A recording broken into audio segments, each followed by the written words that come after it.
The LA Kings had a tough time in Toronto and could not cool off the red-hot Maple Leafs. We'll break down the loss to the Leafs, discuss a very interesting night for Sean Durzi, and I'll tell you about a moment in the game that might have hurt the Kings' chances to win, but actually could be a good thing in the long run. That's next on this edition of Locked On LA Kings. You are Locked On Kings, your daily podcast on the Los Angeles Kings, part of the Locked On Podcast Network, your team every day.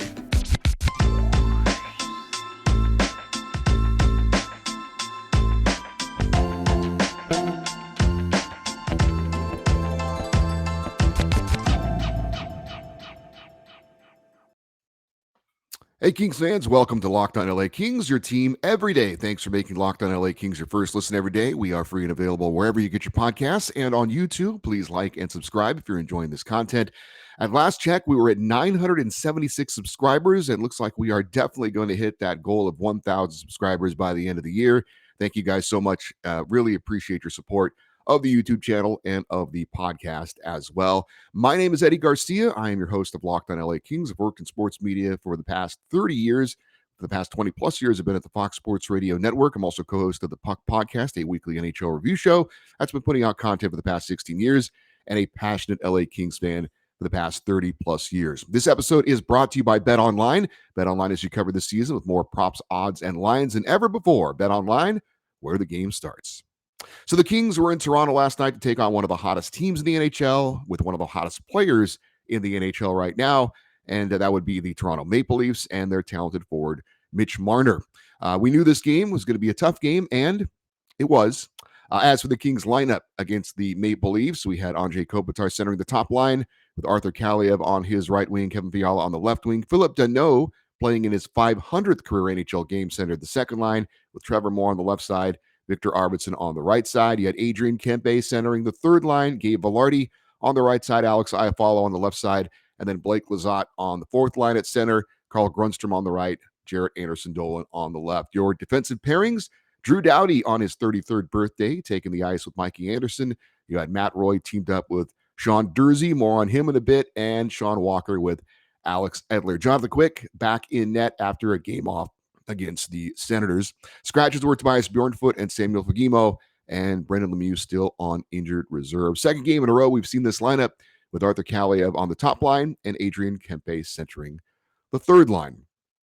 Now, in the Kings' first game of this six-game road trip against the Senators, they got off to a great start, scored 4 goals in the first period, and cruised to a 5-2 win. Things would be much different against the Maple Leafs. Toronto dominated the opening period. The Kings didn't have any offensive zone time to speak of, while Toronto had plenty of time to get scoring chances in the LA end. The Kings didn't get a shot on goal for the first 4 minutes and 30 seconds of the game. LA was outshot in the opening period 14-4 before getting a late power play and adding a couple of extra shots. The shot total for the first period ended up being in favor of the Leafs 15-7, but it seemed more lopsided than that when you watch the game, at least to me. In the first period, the Kings had the puck in the Toronto end, skating 5-on-5, a total of 46 seconds. The Kings did battle hard, to their credit, in that opening period, although it felt like someone battling hard against the grizzly bear. Yes, the Kings were surviving, but for how long? The Kings' much maligned penalty kill was able to kill off 2 penalties for Toronto, but the Maple Leafs were dominating, even though the score after the opening period was 0-0. In the second period, Toronto's Zach Austin Reese put a borderline high hit on Kings forward Arthur Kaliev. No penalty was called on the play. The Kings' Matt Roy and Blake Lizotte went after Austin Reese to stick up for their teammate. Lizotte ended up dropping the gloves with Austin Reese, and he also got called for a slashing penalty, so that gave Toronto another power play opportunity, and this time they would capitalize to take a 1-0 lead. And it seemed to open the floodgates a bit for Toronto as they scored 3 goals on 3 shots and ended up taking a 4-0 lead after the second period. Maple Leafs scored on, again, 3 straight shots in a span of 1 minute and 6 seconds. And honestly, it felt like, well, this one's over. I do want to get more into that Zach Austin Reese hit and the response by the Kings in a moment. In the third period, the Kings did get a pretty big chance to try and get back into the game. Toronto's Pierre Engvall got into it with LA's Sean Durzi and ended up hitting Durzi in the back of the neck with his stick. Engvall was given a game misconduct He's also having a hearing with the Department of Player Safety today, and the Kings got a 5-minute major power play. Unfortunately, the Kings could not score with 5 minutes of power play time, despite their improved power play. The Kings, well, they actually did score, but the goal was challenged for offside. After review, it did show that Gabe Velarde was in the zone before the puck, and so the goal was taken off the board. Reigning NL MVP Austin Matthews scored the only goal of the third period, and the Maple Leafs skated off with a convincing 5-0 victory. And Justin Bieber and his My Little Pony jacket went home happy. The Kings fall to 14-11-4 on the season, still third place in the Pacific Division, just 2 points up on Edmonton. Jonathan Quick allowed all 5 goals on 41 shots. Maple Leafs improved to 8-0-3 in their last 11 games. They're 17-5-6 overall. Mitch Marner had one of those Leafs goals in the second period to extend his point streak to 21 games in a row, which extends his own franchise record. And Toronto goalie Ilya Samsonov gets the shutout, stopping all 29 LA shots. So we're going to get more into this game and what we thought about that 5-0 defeat at the hands of the Maple Leafs. But before we do that, I need to let you know that today's episode is brought to you by BetOnline.net. It is your number one source for sports betting information, stats, news, and analysis. Get the latest odds and trends for every professional and amateur league out there, from football to basketball to soccer. My wife very excited that Croatia beat Brazil today at the World Cup. Her family is from Croatia. Also, you can get it all at betonline.net. And if you love sports podcasts, you can find those at BetOnline as well. It's always the fastest and easiest way to get your betting fix. Head to the website today, betonline.net, or use your mobile device to learn more. That is BetOnline, where the game starts. All right, let's get into this Kings loss in Toronto. The Leafs are one of the top teams in the NHL and are playing as well as any team in the NHL right now. The Kings are not one of the top teams in the NHL, and they are not playing all that great right now. Add it all together, and you get a lopsided loss. I'm not giving the Kings a pass, but those are the circumstances, and the Kings right now, let's just say I wasn't surprised by the outcome in this one. Disappointed, sure, but not surprised. I'm going to get more into the Kings' record against the best and worst teams in the NHL. You might find it interesting. But I do obviously first want to focus on last night's game, and I want to get into that incident in the second period that led to the Leafs getting the lead and maybe or maybe not opened up the floodgates for them. I mentioned it earlier, but there was a hit at center ice by Toronto's Zach Austin Reese on LA's Arthur Kaliev. I thought it was a borderline hit. I don't have a big problem with no penalty being called. It was into the head area. I don't think it was, intentionally dirty. I don't think he was going after Kaliev for any reason.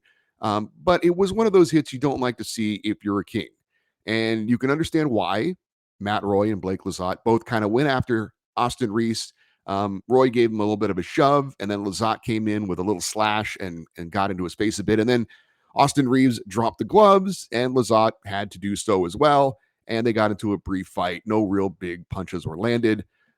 Should be pointed out that Austin Reese is 6'1", 205, and he decided to drop the gloves against Blake Lizotte, who is 5'9" and 170, instead of going with Matt Roy, who's also 6'1" and 205. But that's beside the point. I did not like the fact that Lizotte was called for the slash. I think the refs need to be more aware of the circumstances after a hit like that and just even it up with both players getting 5 minutes for fighting. The slash was minor on the hands. It was a scoreless game. Under the circumstances, I don't agree with that slashing call. But the Leafs did score on the power play, and that started the the 3 goals on 3 straight shots. And it would be easy to say, hey, Blake, it's a tie game. Leafs have been in control of the game. Might not want to give them a power play in that situation. But I say no. There's no way for us to prove that if Lizotte doesn't step in and stick up for his teammate, that the Leafs are still not going to win that game. So you can't prove that power play goal kind of, got the ball rolling. Although, circumstantial evidence would seem to say maybe that was the case. But even if that is the case, let's just say that what Blake Lizotte did spark the Leafs by giving them that power play, and then they got the offensive rolling, and then they scored the 3 goals on 3 shots, ended up scoring 4 goals in that period. I'm still okay with what Blake Lizotte did. Small picture, it may have hurt the Kings for one game. Big picture, to not step up for your teammate and to not have their back sends a bad message. You got to respond when you feel like one of your teammates gets taken advantage of, And props to Blake Lizotte, the smallest player on the Kings, for doing what needed to be done in that situation. I think if you skate away and don't do anything, again, that sends a bad message. You got to stick up for your teammates. So again, small picture, maybe it did hurt the Kings. Maybe it was just happened to be the first goal.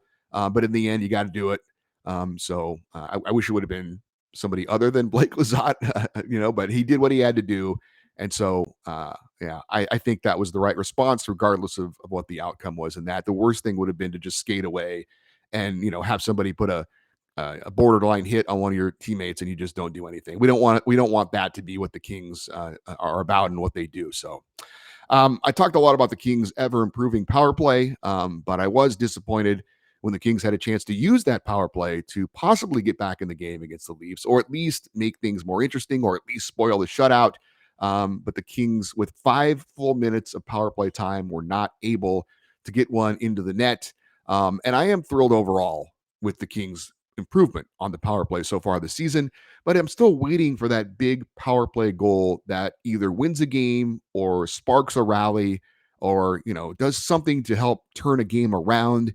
I just think maybe I'm being greedy a little bit here, but I think the power play needs to be a momentum changer.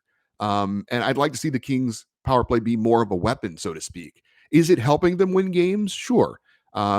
It's certainly helping the offense, but I don't know. It, like when I watched the Colorado Avalanche last season on their way to the Stanley Cup, their power play was something you feared, as an opponent. And for the Kings, I'm not sure it's that at this point. It's better, it's improving, it's helping, but I think you want the other team to almost play less aggressive because they are so fearful of having you go with the man advantage. I don't think the Kings are there at that point. And again, while the Kings power play is better, I would like to see it be more effective, or more of a bigger role in games in key moments like last night. That I don't know, if it was realistic to say they could have used that 5-minute power play to win the game, but at least to get back in the game, at least, like I said, to make things interesting. They had an opportunity and they let that get away, and that was disappointing. The penalty kill was a little better. They had 2 big power play kills in the opening period, when I thought that Toronto could have opened the game open in that opening period and really kind of got things going.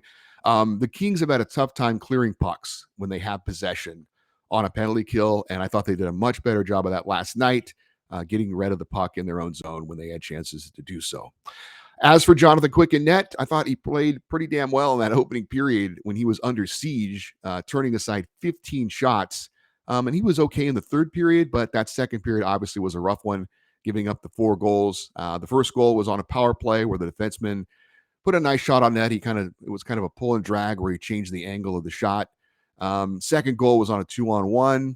Third goal, Sean Walker got beat to the puck at the blue line, and William Nylander skated in on a mini breakaway. And the fourth goal was a Mitch Marner slap shot.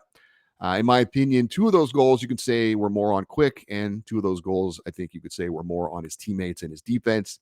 So the second period was a mix of what we've seen a lot this year. Bad defense mixed with some off goaltending.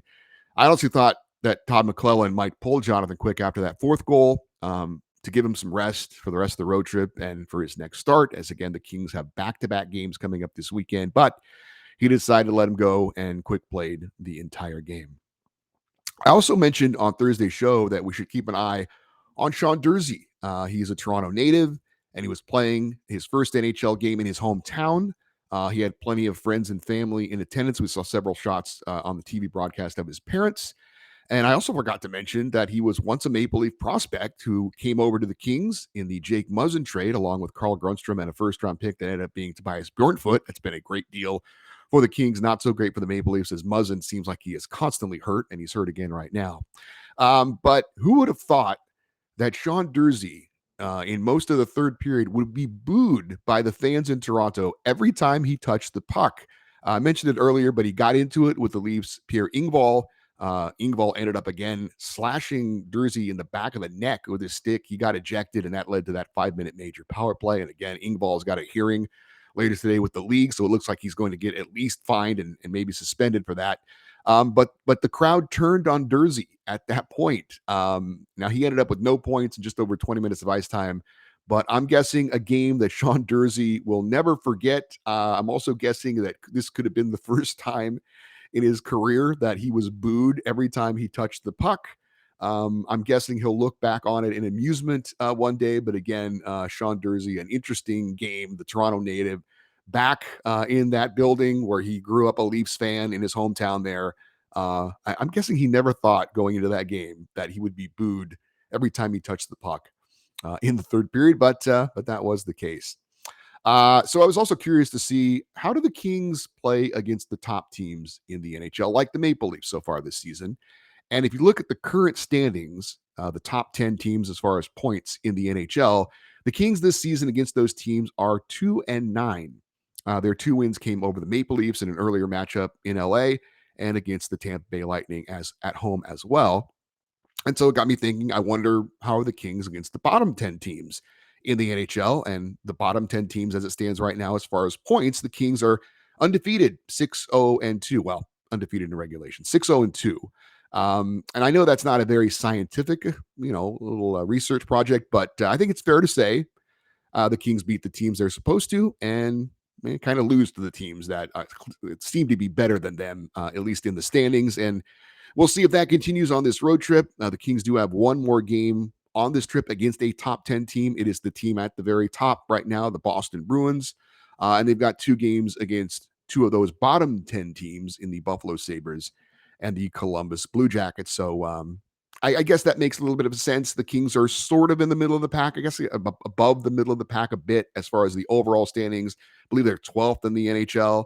But again, they have played some extra games. But it's kind of, I think, another little bit of evidence that shows that the Kings are pretty much a middle of the pack team at this point. They're not in the top 10. They're not in the bottom 10. They're in that kind of middle area so far. At least that's just another, like I said, a little piece of evidence that kind of shows what the Kings have been so far this year. As we know, inconsistent, up and down, good and bad.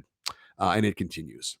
Up next for the Kings, I mentioned it earlier, back-to-back games this weekend, a game on Saturday and a game on Sunday. We're going to give you a little bit of a preview on that in just a second. First, I want to invite you to check out Locked On Sports Today. From the games that matter the most to the biggest stories in sports, go behind the scoreboard and behind the scenes with local insights with experts from Locked On that only we can provide. Locked On Sports Today, available on the Odyssey app, YouTube, and wherever you get your podcasts.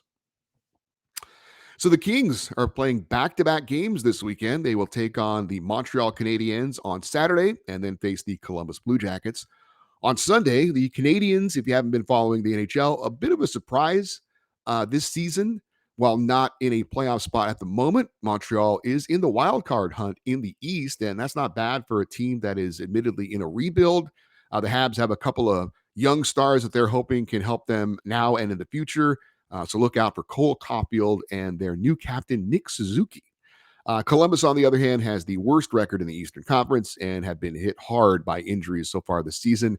They had one of the bigger splashes in the offseason, signing free agent Johnny Gaudreau away from the Calgary Flames, and he has not helped them turn things around as they would have hoped, at least not so far this season.